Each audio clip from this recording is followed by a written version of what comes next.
Nous avons vu la part de l'homme, donc c'était une grosse partie, qui est essentielle dans la naissance des légendes. La part de l'environnement est aussi très importante.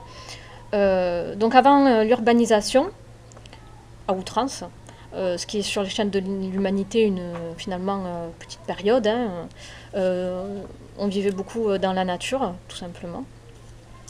Et c'est l'observation de cette dernière qui a, pour moi, selon moi, fortement inspiré nos croyances et nos légendes.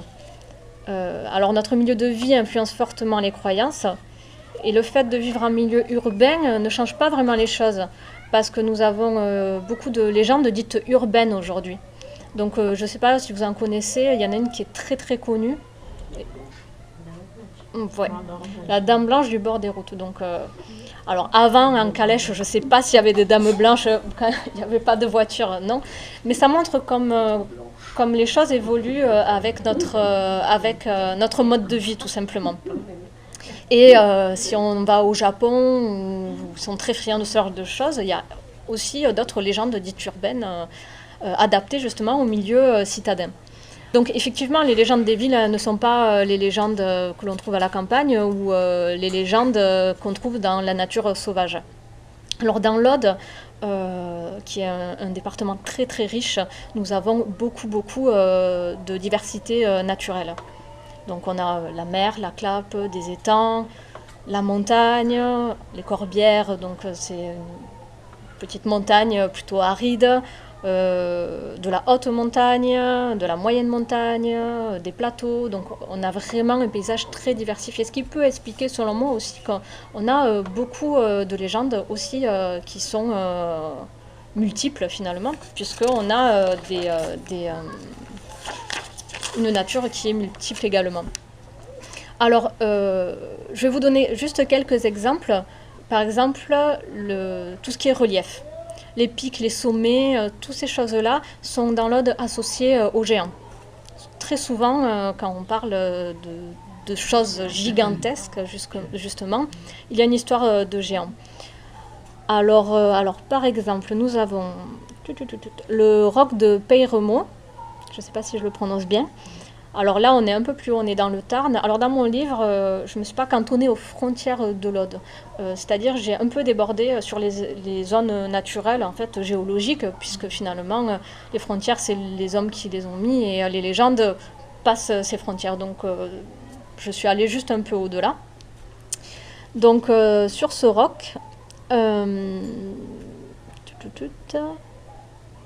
voilà, on dit que le haut du roc contient toujours le géant de Peyremont, donc qui est le même nom que le roc. Donc souvent, on va voir que le nom du géant est associé au nom de la montagne.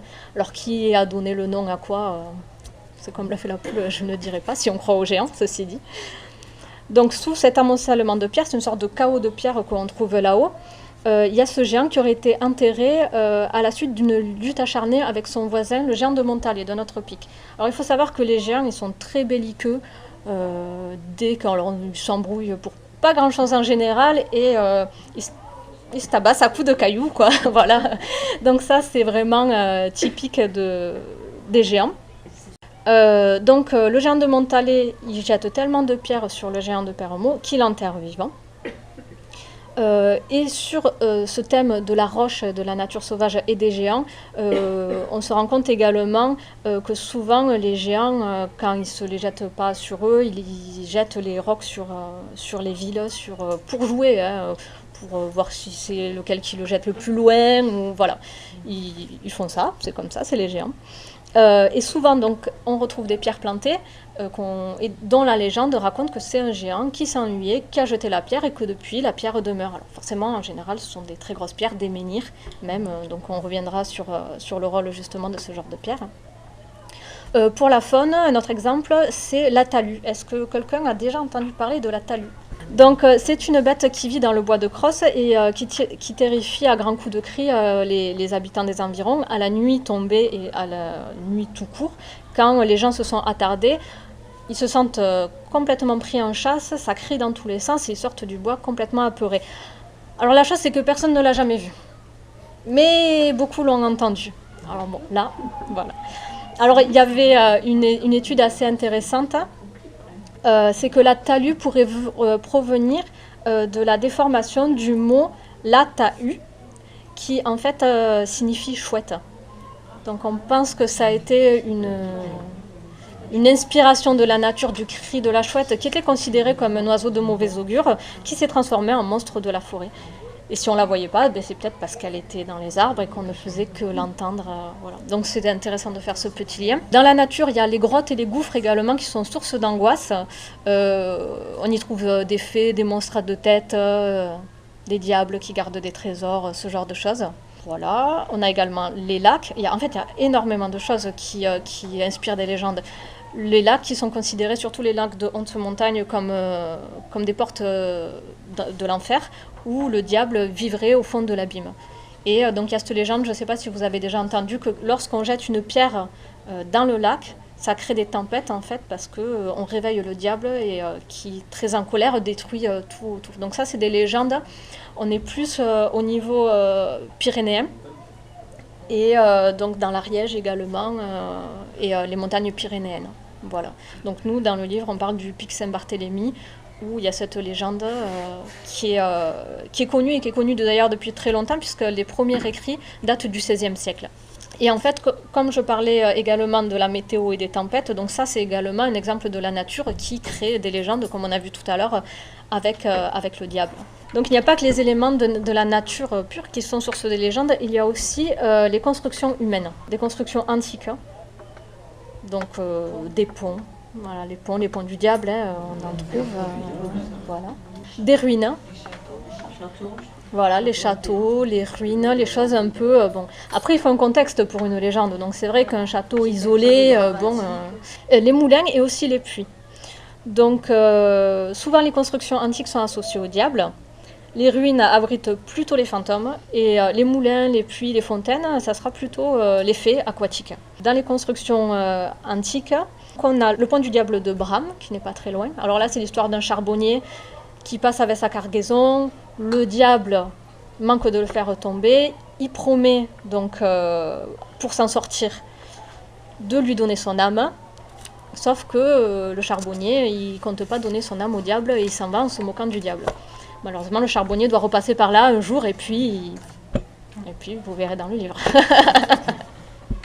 Voilà, les puits donc, sont également des lieux qui sont vraiment source de légende, tout simplement parce que ça a une symbolique forte. C'est quelque chose qui émerge à la surface à notre monde réel et qui va dans les entrailles de la terre qui ont été, surtout avec la symbolique chrétienne, considérées comme les enfers, en fait, tout simplement. Pas que chrétienne, même antique d'ailleurs, où on commençait déjà à avoir des forges de Vulcain, ce genre de choses. Alors il y a le grand puits de la cité de Carcassonne, qui en plus est très ancien, donc il cumule les deux, et on a pas moins de 3 légendes à son actif. Donc c'est un curé de Carcassonne qui était peu scrupuleux, avait reçu de certains de ses ouailles de l'argent afin de célébrer une messe à leur encontre. Ce dernier empocha l'argent, mais pour ce qui est de faire la messe, de toute façon qui le saurait. Malheureusement pour lui, et il aurait dû le savoir plus que tout autre, il y a un être qui est omniscient, et bien entendu, à Dieu, il ne pouvait rien cacher. En punition, la force divine précipita le curé dans les tréfonds du puits, antre du démon. Depuis, certaines nuits, et plus particulièrement celles de Noël, on raconte que le curé maudit essaie de sortir du puits, mais ses efforts désespérés sont vains, seuls ses cris émanant du fond du grand puits parviennent à nos oreilles. Voilà.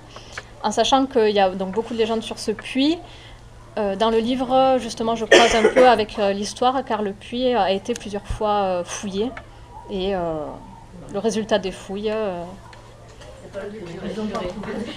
Alors il y a peut-être l'âme maudite du curé.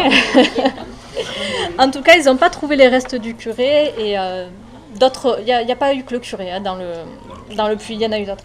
Pour les moulins donc, et les fontaines et les sources, on trouve de nombreuses fées qui y séjournent. Donc la fée Bistan, la fée du paysan Bistan, donc c'est la fée de Mougins. Et cette fée, en fait, ce Bistan était un paysan. En rentrant du travail, il trouve cette fée qui est prélassée sur le bord de la fontaine. Il comprend parce qu'elle est trop belle pour être une humaine, donc c'est forcément une fée.